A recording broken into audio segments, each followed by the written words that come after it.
Assalamualaikum warahmatullahi wabarakatuh dan salam sejahtera untuk kita semua. Perkenalkan, saya Asmiati, NIM 1971040058 dan rekan saya. Perkenalkan, nama saya Amalia Seulandari dengan NIM 21070150145. Kami adalah mahasiswa dari Fakultas Psikologi Universitas Negeri Makassar yang saat ini sedang mengikuti semester antara untuk mata kuliah statistika lanjut, di mana pada kesempatan kali ini kami akan menjelaskan 6 materi yang menjadi bagian dari statistik parametrik. Yang pertama, materi analisis regresi sederhana. Yang kedua, materi analisis regresi berganda. Yang ketiga, materi paired sample t-test. Yang keempat, materi independent sample t-test. Yang kelima, materi ANAVA 1 jalur. Dan yang keenam, materi ANAVA 2 jalur. Berikut adalah penjelasan kami. Silakan disimak dengan baik. Baik, saya akan menjelaskan mengenai uji analisis regresi sederhana. Nah, sebelumnya perlu kita ketahui apa sih tujuan analisis regresi sederhana, yaitu digunakan untuk menguji pengaruh satu variabel bebas terhadap variabel terikat. Kemudian untuk syarat uji regresi linear sederhana ada dua. Yang pertama valid dan reliable, kemudian normal dan linear. Kemudian untuk dasar pengambilan keputusannya, pengambilan keputusan dalam uji regresi linear sederhana dapat mengacu pada dua hal, yakni membandingkan nilai signifikan dengan nilai probabilitas 0,05. Jika nilai signifikan di bawah 0,05, artinya variabel X berpengaruh terhadap variabel Y. Sedangkan jika nilai signifikannya di atas 0,05, artinya variabel X tidak berpengaruh terhadap variabel Y. Baik, saya akan melakukan uji hipotesis menggunakan uji analisis regresi sederhana. Nah, bisa dilihat pada layar, terlihat SPSS sudah ada data, kompetensi, dan kepercayaan seperti yang diberikan pada tugas untuk dari simulasi data yang diberikan. Nah, untuk uji analisis regresi sederhana, saya menggunakan kompetensi sebagai variabel independen dan kepercayaan sebagai variabel dependen. Jadi, hipotesisnya H0, kompetensi mampu memprediksi kepercayaan, sedangkan itu HA, dan sedangkan H0-nya itu kompetensi tidak dapat memprediksi kepercayaan. Nah, langsung saja langkah pertama itu kita harus mendapatkan nilai residualnya. Yang pertama klik analyze, kemudian kita masuk ke general linear model dan klik univariate. Nah, kemudian masukkan data pada dependent dan fix. Untuk dependent saya menggunakan kepercayaan dan kompetensi masuk di fix faktor. Kemudian klik OK. Nah, nanti akan muncul nilai residu seperti yang terlihat pada layar. Setelah muncul nilai residu, kita bisa melakukan uji normalitas, klik analyze, kemudian deskriptif statistik, dan kemudian klik explore. Kemudian masukkan data residu tadi yang didapat ke dependent, klik plots dan centang normality plots with test, kemudian continue, lalu OK. Nah, akan muncul nilai test of normality seperti output yang terlihat. Kita lihat nilai signifikannya sebesar 0,420, itu lebih besar dari 0,05. Dasar pengambilan keputusannya, jika nilai signifikannya lebih besar dari 0,05, maka data terdistribusi normal, dan sebaliknya. Jadi kita dapat menyatakan bahwa data yang kita ambil ini terdistribusi normal. Nah, setelah melakukan uji normalitas, selanjutnya kita bisa melakukan uji linearitas. Yang pertama itu klik analyze, kemudian general linear model, klik compare means, kemudian means, lalu masukkan dependentnya itu residual yang tadi didapat, dan layersnya itu kompetensi. Kemudian klik option dan centang test of normality, kemudian continue, lalu OK. Nah, lihat pada ANOVA table, deviation from linearity-nya itu signifikannya sebesar 1,00. Itu lebih besar dari 0,05, maka uji asumsi linearitasnya itu terpenuhi. Nah, setelah semua asumsinya terpenuhi, kemudian kita bisa lanjut ke tahap selanjutnya, yaitu melakukan uji analisis regresi sederhana. Yang pertama klik analyze, kemudian klik regression, lalu klik linear. Nah, masukkan data seperti yang terlihat, dependen kepercayaan dan independennya kompetensi, kemudian kita bisa klik OK. Nah, kita bisa lihat pada tabel ANOVA, nilai signifikannya sebesar 0,01. Itu artinya nilai signifikannya di bawah 0,05, maka dapat dikatakan kompetensi dapat memprediksi kepercayaan diri dari responden tersebut, maka HA diterima dan H0 ditolak. Baik, demikianlah penjelasan mengenai uji hipotesis dari uji analisis regresi sederhana. Baik, perkenalkan saya Asmiati. Pada kesempatan kali ini akan menjelaskan materi kedua, yaitu analisis regresi berganda. Adapun konsep dasar analisis regresi berganda.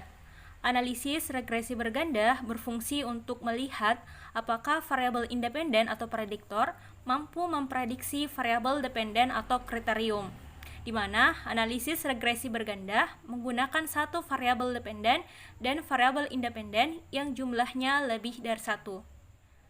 Di mana sebelum kita melakukan analisis regresi berganda, kita terlebih dahulu harus melakukan 4 uji asumsi, yaitu yang pertama, uji normalitas residu, yang bertujuan untuk melihat apakah data berdistribusi normal atau tidak. Yang kedua, yaitu uji linearitas, yang bertujuan untuk menguji apakah variabel independen memiliki hubungan yang linear atau tidak. Yang ketiga, yaitu uji multikolinearitas, yang bertujuan untuk melihat hubungan antara dua variabel independen atau prediktor. Dan yang keempat yaitu uji homoskedastisitas yang bertujuan untuk melihat apakah varians residunya dipengaruhi oleh faktor-faktor lain atau tidak. Baik, selanjutnya yaitu contoh kasus, di mana variabel dependen atau kriterium yang saya ambil yaitu student engagement dan variabel independen atau prediktornya yaitu support dan kepercayaan. Hipotesisnya yaitu untuk H0-nya, support dan kepercayaan tidak dapat memprediksi student engagement, sedangkan HA-nya, support dan kepercayaan dapat memprediksi student engagement. Selanjutnya yaitu langkah-langkah SPSS-nya. Baik, ini adalah tampilan data yang telah saya masukkan ke dalam SPSS, di mana ada variabel support, kepercayaan, dan student engagement. Di mana sebelum kita melakukan analisis regresi linear, kita terlebih dahulu melakukan uji normalitas residu, di mana langkah pertama yang kita lakukan yaitu mengolah data untuk memperoleh nilai res1, di mana langkah SPSS-nya yaitu kita klik analyze, kita pilih regression, terus kita pilih linear. Di sini kita reset dulu.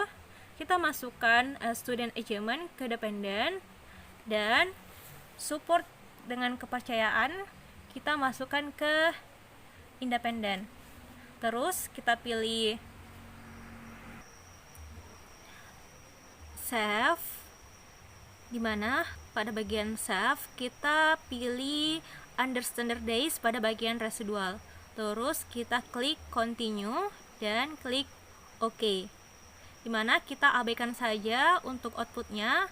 Kita berfokus pada data baru yang muncul yaitu res1, dimana setelah memperoleh nilai res1 kita bisa lanjut untuk mengolah data untuk uji normalitas residu, dimana untuk langkah SPSS-nya kita klik analyze, terus kita pilih deskriptif statistik, terus kita pilih explore, dan di sini kita pindahkan variable under standard days ini ke dependent list. Terus kita pilih plot, dimana kita di sini klik histogram dengan normality plots with test. Terus kita klik continue dan oke. Nah, untuk bagian outputnya kita fokus pada table test of normality. Di sini kita lihat nilai pada bagian signifikannya. Untuk syaratnya, jika nilai signifikannya lebih besar dari 0,05, maka data terdistribusi normal. Sedangkan jika nilai signifikannya kurang dari 0,05, maka data tidak terdistribusi normal. Di sini dapat dilihat bahwa nilai sig untuk KS atau Kolmogorov-Smirnov yaitu 0,200 atau di atas 0,05 atau signifikan. Dan juga untuk nilai sig-nya pada SW atau Shapiro-Wilk juga di atas 0,05 yaitu sebesar 0,079. Sehingga dapat disimpulkan bahwa data terdistribusi normal dan uji asumsi pertama terpenuhi. Selanjutnya kita masuk pada uji asumsi kedua, yaitu uji linearitas. Ini kita tutup dulu. Terus kita lanjut olah data untuk uji linearitas dengan cara mengklik analyze. Kita pilih conformance, kita pilih means. Terus di sini kita riset terlebih dahulu. Kita masukkan variable dependent yaitu student achievement. Dan kita masukkan variable independent yaitu support dan kepercayaan ke independent list. Selanjutnya kita pilih option. Kita pilih test for linearity. Kita klik continue dan oke. Dimana untuk outputnya kita berfokus pada tabel ANOVA. Dimana untuk bagian ANOVA kita berfokus pada nilai signifikan bagian deviation from linearity. Kita lihat nilai signifikannya, dimana syaratnya nilai signifikannya jika lebih besar dari 0,05 maka data tidak signifikan dan asumsi linearitas terpenuhi. Dan jika nilai signifikannya kurang dari 0,05 maka data signifikan dan asumsi linearitas tidak terpenuhi. Jadi yang diperlukan di sini adalah data yang tidak signifikan. Nah, di sini kita lihat untuk nilai signifikannya yaitu diperoleh sebesar 0,014 atau kurang dari 0,05 atau signifikan. Dan asumsi linearitas tidak terpenuhi karena variabel independen tidak memiliki hubungan yang linear. Baik, selanjutnya kita masuk pada uji asumsi ketiga yaitu multikololinearitas. Kita tutup dulu. Kita masuk untuk langkah-langkah SPSS-nya dengan cara mengklik analyze. Terus kita pilih correlate dan bivariate. Kita masukkan variabel independennya yaitu support dan kepercayaan. Terus kita klik OK. Dimana untuk outputnya kita lihat tabel correlation dan perhatikan nilai R-nya. Dimana untuk syaratnya jika nilai R lebih besar dari 0,08 terjadi multikololinearitas. Dan jika nilai R-nya kurang dari 0,08 tidak terjadi multikololinearitas. Yang diharapkan yaitu tidak terjadi multikololinearitas. Dimana hasilnya di sini dapat dilihat untuk nilai R-nya ya yang diperoleh yaitu sebesar 0,120 atau kurang dari 0,8, atau tidak terjadi multikoliniaritas. Variabel independen memiliki hubungan yang rendah, atau dengan kata lain, asumsi ketiga terpenuhi. Baik, selanjutnya kita berlanjut pada uji asumsi keempat, yaitu homoskedastisitas. Kita keluar dulu.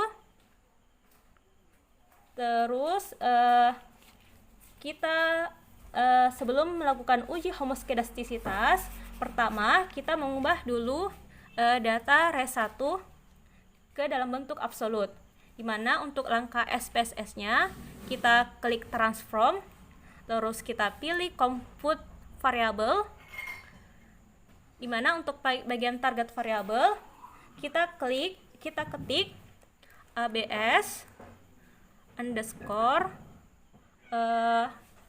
res, dan untuk bagian numeric expression kita tulis abs dalam kurung, kita pindahkan nilai understandard days, tutup kurung, dan kita pilih OK, dimana kita tidak memerlukan outputnya. Kita langsung melihat data baru yang muncul, yaitu abs res, dimana setelah diperoleh data berbentuk absolut, lalu kita bisa beralih untuk melakukan uji Glatzer, dimana untuk langkah SPSS-nya yaitu kita klik analyze, kita pilih regression linear, kita di bagian dependen diganti dengan residual ABS. Dependen kita ganti dengan residual ABS.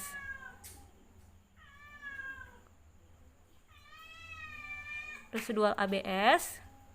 Terus kita klik OK. Dimana untuk outputnya kita lihat tabel ANOVA dan kita perhatikan nilai signifikannya. Dimana di sini untuk syaratnya, jika nilai signifikannya lebih besar dari 0,05, maka tidak ada homoskedastisitas. Dan jika nilai signifikannya kurang dari 0,05, maka ada homoskedastisitas. Nah, di sini pada tabel ANOVA bisa kita lihat nilai signifikannya yaitu sebesar 0,290 atau lebih besar dari 0,05 atau tidak signifikan, di mana asumsi homoskedastisitasnya tidak terpenuhi. Baik, setelah melakukan 4 uji asumsi, selanjutnya kita dapat beralih ke analisis regresi berganda, di mana untuk langkah SPSS-nya kita klik analyze, terus kita pilih regression, dan kita pilih linear. Kita masukkan data variabel dependen. Kita masukkan variabel dependen yaitu student achievement, dan variabel independen yaitu support dan kepercayaan. Dimana setelah itu kita bagian metode di sini sudah enter. Terus kita klik statistik, kita centang bagian part and part correlation, descriptive, dan clinarity diagnostic. Terus kita klik continue dan klik OK. Dimana untuk hasilnya yang pertama kita lihat tabel model summary. Dimana di tabel model summary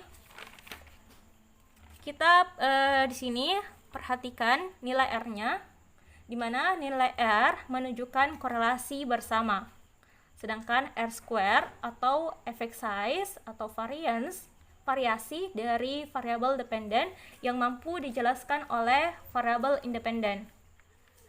di mana nilai R-nya di sini atau korelasi bersamanya diperoleh sebesar 0,474. Sedangkan untuk nilai R square-nya sebesar 0,255 atau 22,5%. Dan di sini dapat disimpulkan bahwa dari student achievement dapat dijelaskan oleh support dan kepercayaan sebesar 22,5%. Sementara sisanya dijelaskan oleh hal-hal lain. Selanjutnya kita beralih ke tabel ANOVA. Di sini untuk tabel ANOVA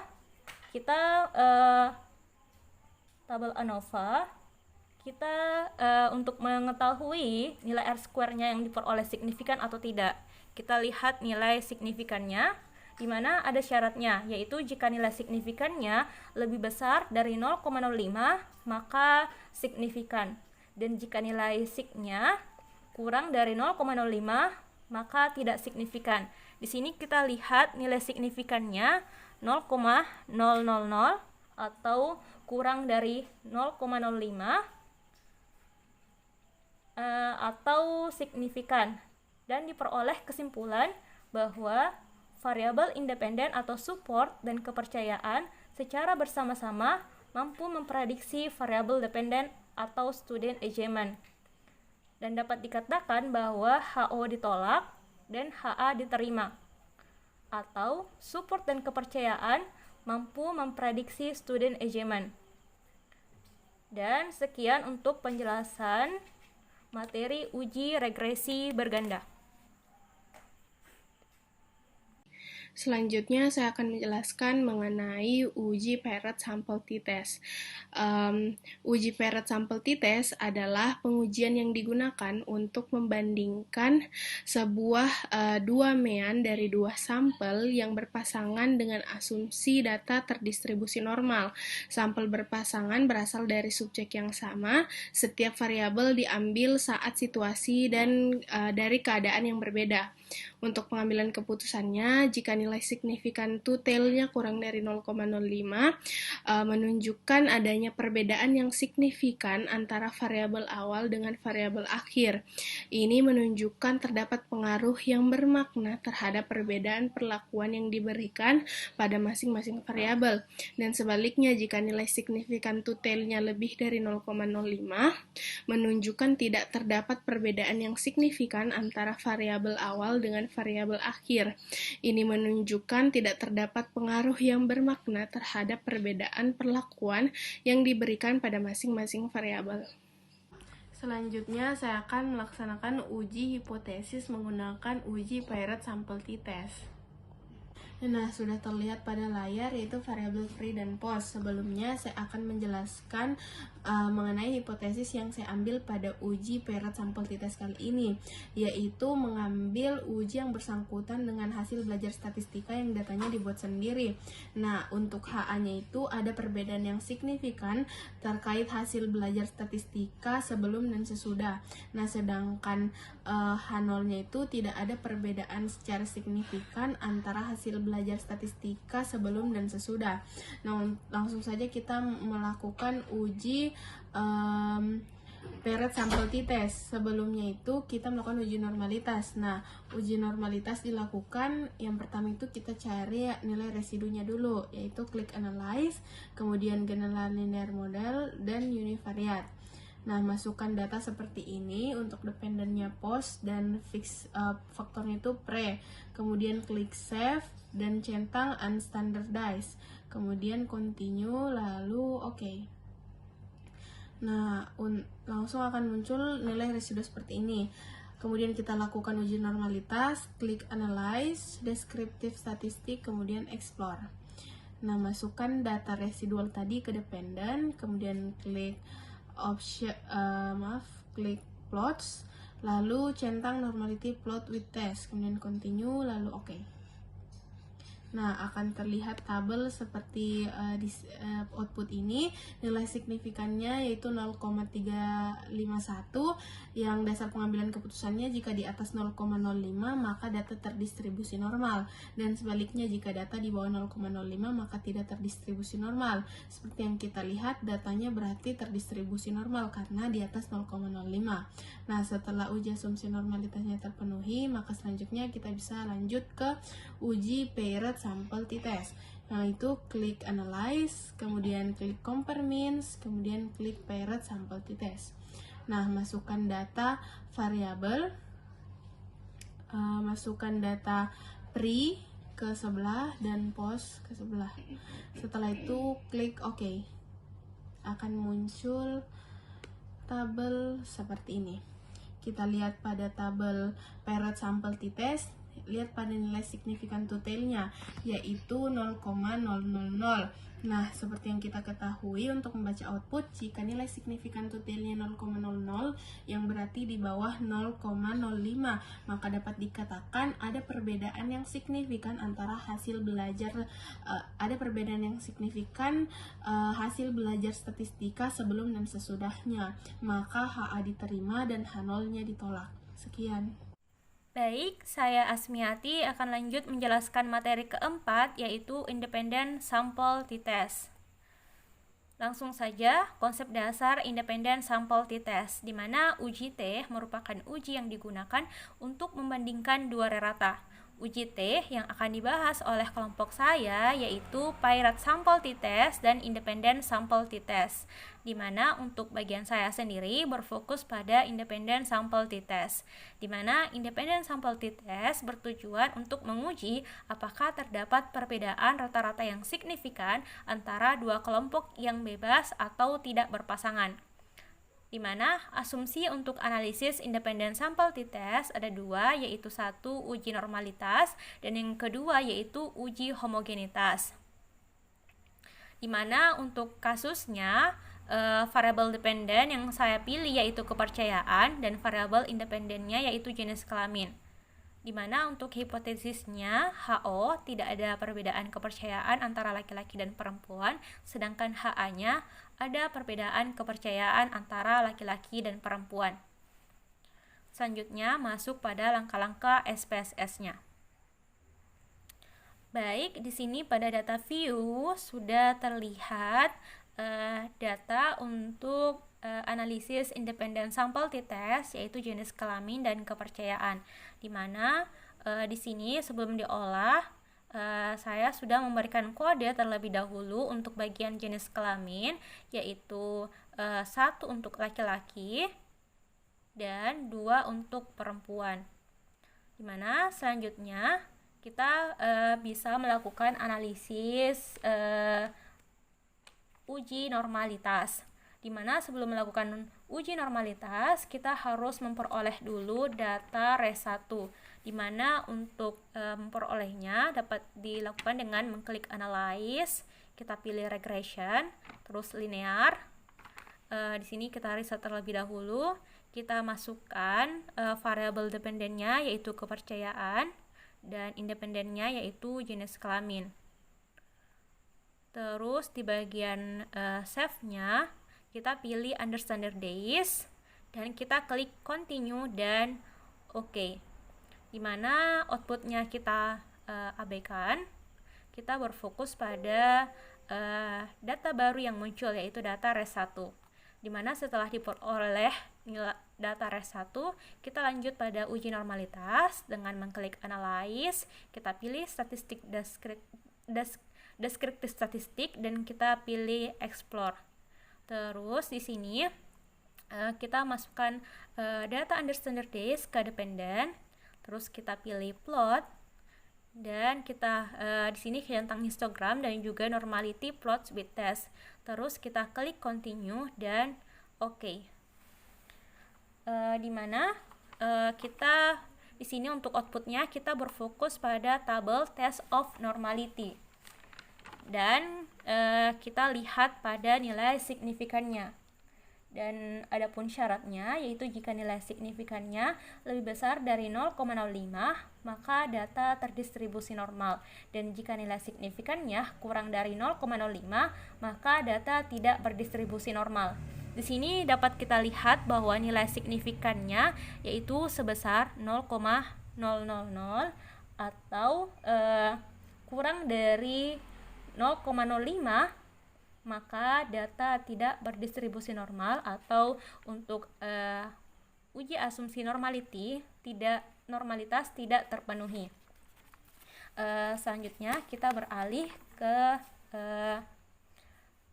angka selanjutnya, yaitu uji independent sample t-test, dan juga kita juga akan mendapatkan nilai asumsi homogenitasnya, di mana di sini kita keluar terlebih dahulu. Selanjutnya kita di sini melakukan uji independent sample t-test dengan mengklik analyze, terus kita pilih confirm means, kita pilih means. Di sini confirm means. Ulang di sini kita klik analyze, kita pilih confirm means, kita pilih independent sample t-test, terus kita independent sample t-test, terus kita pindahkan di bagian di sini kita riset terlebih dahulu. Untuk bagian tes variabel kita pindahkan kepercayaan. Sedangkan untuk bagian grouping variabel kita pindahkan jenis kelamin. Selanjutnya di bagian different group kita tuliskan kodenya. Tadi kode 1 untuk laki-laki dan kode 2 untuk perempuan. Terus kita klik continue dan kita klik OK. Terus kita lihat hasilnya. Yang pertama kita lihat yaitu tabel grup statistik. Di sini kita dapat melihat jumlah subjeknya, standar deviation, mean, dan juga standar errornya. Selanjutnya kita beralih ke tabel kedua yaitu independent sample t-test, di mana pada tabel ini kita dapat mengetahui asumsi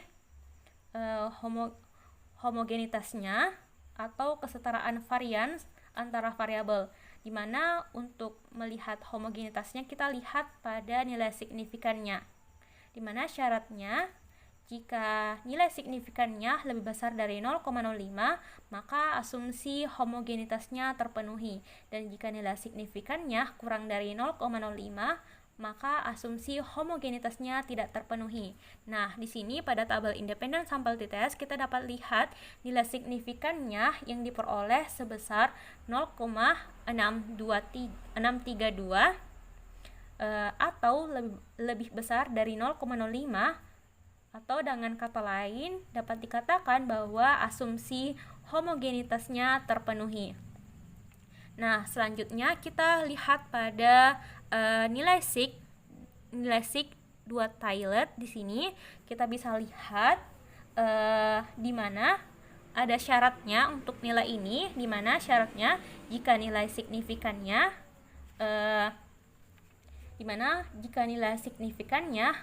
kurang dari 0,01 signifikan, dan jika nilai signifikannya lebih besar dari 0,001 tidak signifikan. Di sini dapat kita lihat bahwa nilai sig yang diperoleh yaitu 0,916 atau lebih besar dari 0,001 atau tidak ada perbedaan. Sehingga di sini kita dapat simpulkan bahwa HA ditolak dan H0 diterima, atau tidak ada perbedaan kepercayaan antara laki-laki dan perempuan, atau dengan kata lain tidak ada perbedaan yang signifikan kepercayaan laki-laki dan perempuan. Baik, sekian untuk uji independent sample t-test. Selanjutnya, saya akan menjelaskan mengenai uji one-way ANOVA. Nah, konsep dasar uji one-way ANOVA ini, istilah lain dari uji one-way ANOVA ini atau analysis of variance adalah uji ANOVA satu faktor. Uji one-way ANOVA berguna untuk menguji perbedaan rata-rata data lebih dari dua kelompok. Nah, persyaratan penggunaan uji one-way ANOVA yang pertama, sampel berasal dari kelompok yang independen. Yang kedua, variabel faktor bersifat non-metrik atau data kategorikal. Yang ketiga, data masing-masing kelompok berdistribusi normal. Dan yang keempat, varian antara kelompok harus homogen. Nah, selanjutnya untuk langkah-langkah uji one-way ANOVA itu yang pertama melakukan uji normalitas Shapiro-Wilk, yang kedua melakukan uji homogenitas, dan yang ketiga melakukan uji one-way ANOVA. Untuk dasar pengambilan keputusan uji normalitasnya dia itu yang pertama jika nilai signifikannya lebih dari 0,05 maka data terdistribusi normal, dan jika nilai signifikannya kurang dari 0,05 maka data berdistribusi tidak normal. Baik, selanjutnya saya akan menjelaskan mengenai cara uji hipotesis di SPSS menggunakan uji one-way ANOVA. Nah, baik, bisa dilihat pada layar sudah terdapat SPSS dengan data variabel independennya jurusan dan variabel dependennya kompetensi. Dan sebelumnya saya akan menjelaskan mengenai hipotesis yang saya gunakan. Hipotesisnya H0-nya itu tidak terdapat perbedaan yang signifikan antara jurusan dengan kompetensi yang dimiliki. Untuk HA-nya terdapat perbedaan yang signifikan antara jurusan dan kompetensi yang dimiliki. Nah, untuk uji one-way ANOVA itu yang pertama kita harus mendapatkan nilai residunya, yaitu dengan cara klik analyze, kemudian general linear model, kemudian klik univariate, masukkan data seperti ini, dependen pada kompetensi karena variabel dependen saya kompetensi, kemudian masukkan jurusan atau variabel independen pada fixed factor, kemudian klik save, dan centang unstandardized, kemudian continue, dan lalu OK. Nah, sudah terlihat nilai residunya. Setelah nilai residunya ada, kemudian kita bisa melanjutkan dengan uji normalitas.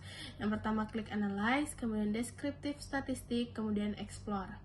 Nah, masukkan nilai residual yang didapat pada independen, kemudian klik plots, dan centang normality plot with test, kemudian continue, lalu OK.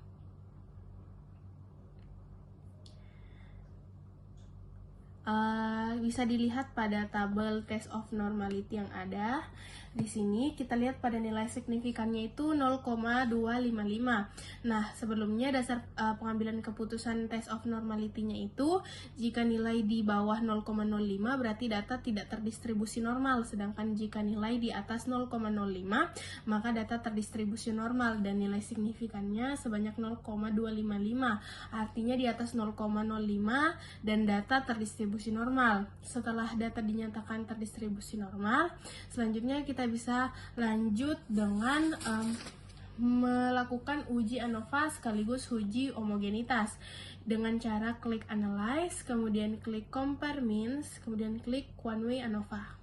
Lalu masukkan data dependennya itu adalah residual tadi, kemudian masukkan faktor yaitu variabel independen, kemudian klik post hook, centang Turki, kemudian continue, klik option, centang homogeneity of variance test dan descriptive, kemudian klik continue, lalu OK.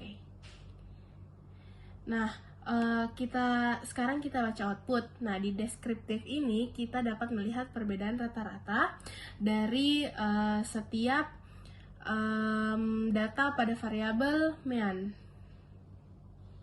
Untuk tes homogenity-nya itu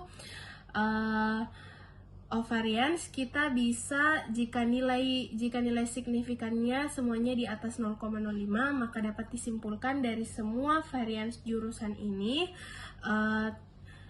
datanya itu adalah homogen atau sama, sehingga asumsi homogenitasnya itu dalam uji one way terpenuhi jika nilai signifikan semuanya di atas 0,05. Dan kemudian kita bisa lanjut pada tabel output ANOVA, nilai signifikannya itu 1,00. artinya di atas 0,05.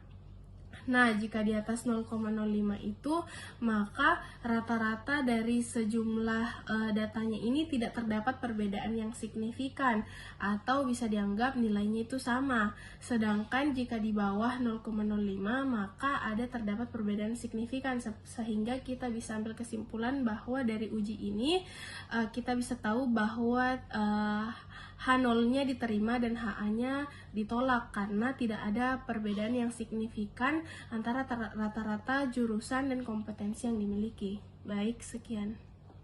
Baik, saya Asmiati akan lanjut menjelaskan materi ke-6 yaitu uji tuai ANAFA.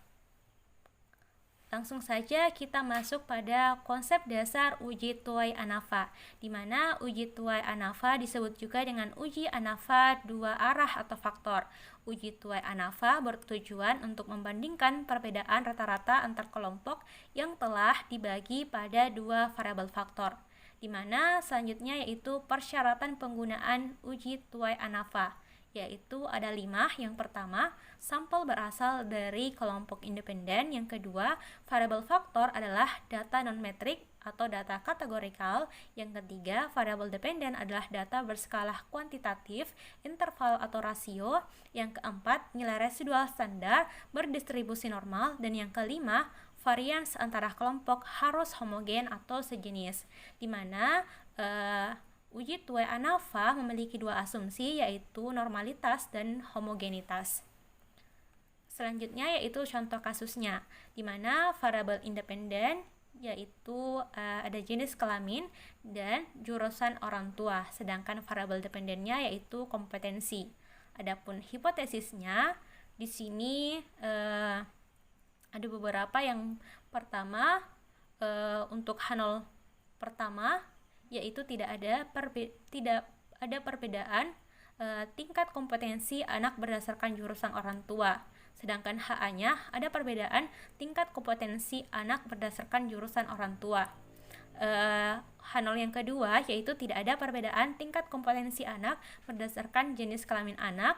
Dan HA yang kedua yaitu ada perbedaan tingkat kompetensi anak berdasarkan jenis kelamin anak. Dan H0 yang ketiga yaitu tidak ada interaksi jurusan orang tua dengan jenis kelamin anak dalam menentukan tingkat kompetensi anak. Sedangkan HA-nya yaitu ada interaksi jurusan orang tua dengan jenis kelamin anak dalam menentukan tingkat kompetensi anak. Selanjutnya yaitu kita masuk pada langkah-langkah SPSS-nya. Baik, pada tampilan SPSS di sini sudah ada tingkat kompetensi, jurusan, dan jenis kelamin. Di sini sebelum saya memasukkan data pada SPSS, di mana saya melakukan pengkodian terlebih dahulu di Excel. Nah, di sini dapat terlihat di sini ada jenis kelaminnya. Di sini pada bagian jenis kelamin dan juga jurusan orang tua. Nah, di sini saya berikan pengkodean di mana untuk jenis kelamin laki-laki dan perempuan di sini pengkodean untuk tabel ini terfokus ke jurusan orang tua, di mana untuk psikologi saya berikan kode 1, untuk argo teknologi saya berikan kode 2, statistika saya berikan kode 3, PWK saya berikan kode 4, dan arsitektur saya berikan kode 5. Selain itu saya juga melakukan pengkodean terhadap jenis kelamin, yaitu untuk laki-laki saya berikan kode 1 dan untuk perempuan saya berikan kode 2. Nah, saya kembali pada SPSS-nya.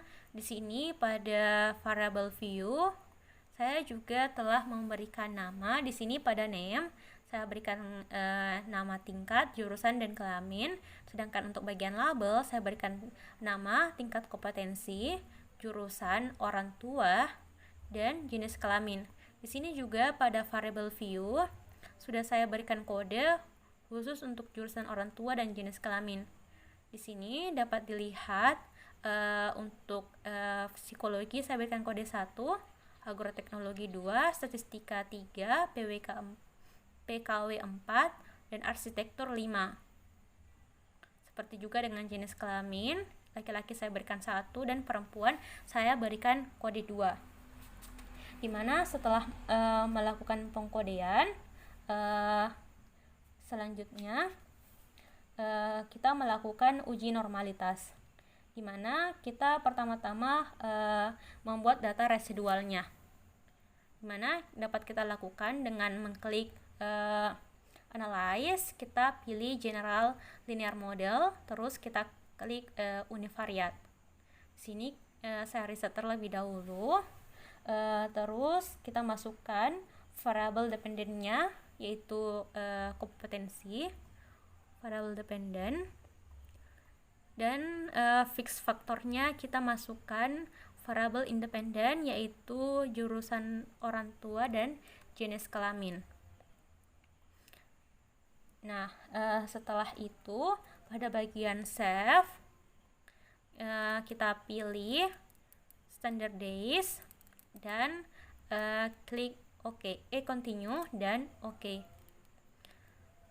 Nah, di sini untuk outputnya diabaikan saja. Yang diperlukan adalah data baru yang muncul, yaitu standar residual 1. Nah, setelah diperoleh nilai resnya, kita lanjut melakukan uji normalitas dengan mengolah data ZRE1, di mana langkah SPSS-nya kita klik analyze, terus kita pilih descriptive statistik dan explore. Terus kita masukkan standardized residual di dependent, kita pilih plots. Nah, di sini kita klik histogram dan normality plots with test. Terus kita klik continue dan OK. Nah, untuk hasilnya kita lihat tabel test of normality. Nah, di sini ada syaratnya, kita berfokus pada nilai signya, di mana syaratnya jika nilai signifikannya lebih besar dari 0,05 maka nilai residual standar normal. Sedangkan jika nilai signifikannya kurang dari 0,05 maka nilai residual standarnya tidak terpenuhi. Nah, di sini dapat dilihat bahwa nilai signifikan yang diperoleh sebesar 0,219 atau lebih besar dari 0,05, maka dapat disimpulkan bahwa nilai residualnya normal, atau uji asumsi normalitasnya terpenuhi dan dapat lanjut untuk uji selanjutnya. Setelah itu di sini kita tutup dan kita lanjut pada uji homogenitas dan tuai ANAVA, di mana ini dapat kita lakukan sekaligus uji homogenitas dan juga tuai ANAVA, di mana kita dapat lakukan dengan mengklik analyze, kita pilih general linear model, baru kita pilih univariate,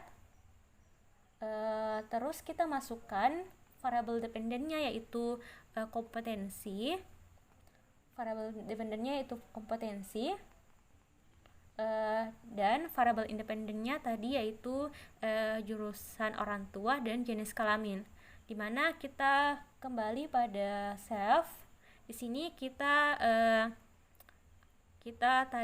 untuk centangnya kita hilangkan, kita klik continue dan kita masuk pada option di sini, kita klik option, terus kita masukkan datanya ke sebelah kanan. Nah, di sini kita centang homogeneity test dan descriptive statistik. Terus kita pilih continue dan kita klik OK. Terus untuk outputnya Yang pertama ada between subject factors, di mana output ini memperlihatkan level kategori. Level kategorinya di sini jurusan orang tua ada 5 level, sedangkan jenis kelamin ada 2. Di mana untuk between subject factor ini di sini ini adalah output yang hanya menggambarkan data penelitian. Selanjutnya kita lihat output kedua, yaitu descriptive statistik, di mana di sini lebih memperlihatkan nilai rata-rata atau meansnya. Dan kita beralih pada output ketiga, yaitu Levenes test of equality of error variance, di mana kita berfokus pada nilai signifikannya, di mana ada syaratnya, yaitu jika nilai signifikannya lebih besar dari 0,05 maka asumsi homogenitasnya terpenuhi, dan jika nilai signifikannya kurang dari 0,05 maka asumsi homogenitasnya tidak terpenuhi. Nah, nilai signifikan di sini untuk melihat asumsi homogenitasnya. Nah, di sini dapat dilihat nilai signifikan yang diperoleh yaitu sebesar 0,736 atau lebih besar dari 0,05 atau asumsi homogenitasnya terpenuhi. Nah, selanjutnya kita beralih ke tabel selanjutnya, di mana saya ingin beralih dulu ke estimate marginal means. Di sini dapat kita lihat ada tabel untuk jurusan orang tua, jenis kelamin, dan jurusan orang tua dan jenis kelamin di mana. Output ini adalah output kelima yang berfungsi untuk menjelaskan perbedaan nilai rata-rata dari masing-masing variabel faktor. Selanjutnya saya masuk pada tabel keempat atau output keempat.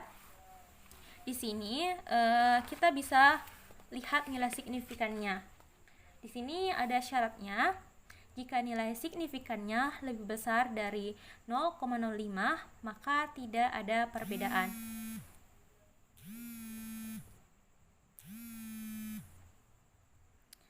Dan jika nilai signifikannya kurang dari 0,05 maka ada perbedaan. Nah, di sini kita lihat signifikannya atau hasilnya.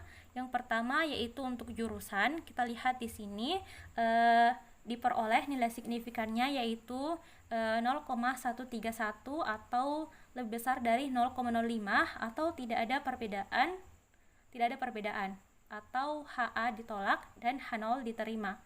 Atau dapat disimpulkan tidak ada perbedaan tingkat kompetensi anak berdasarkan jurusan orang tua. Selanjutnya kita beralih ke nilai signifikan jenis kelamin. Di sini kita lihat hasilnya diperoleh nilai signifikan sebesar 0,800 atau lebih besar dari 0,05 atau HA ditolak dan H0 diterima. Atau dapat disimpulkan tidak ada perbedaan tingkat kompetensi anak berdasarkan jenis kelamin anak. Dan yang terakhir kita lihat jurusan dengan jenis kelamin, di mana jurusan dengan jenis kelamin diperoleh nilai signifikan sebesar di sini 0,269 atau lebih besar dari 0,05. Atau dapat disimpulkan bahwa HA ditolak dan H0 diterima, atau tidak ada interaksi jurusan orang tua dengan jenis kelamin anak dalam menentukan tingkat kompetensi anak. Baik, sekian untuk analisis uji tuai ANAFA dan sekaligus menutup penjelasan materi statistik parametrik saya dengan teman kelompok saya. Sekian. Assalamualaikum warahmatullahi wabarakatuh.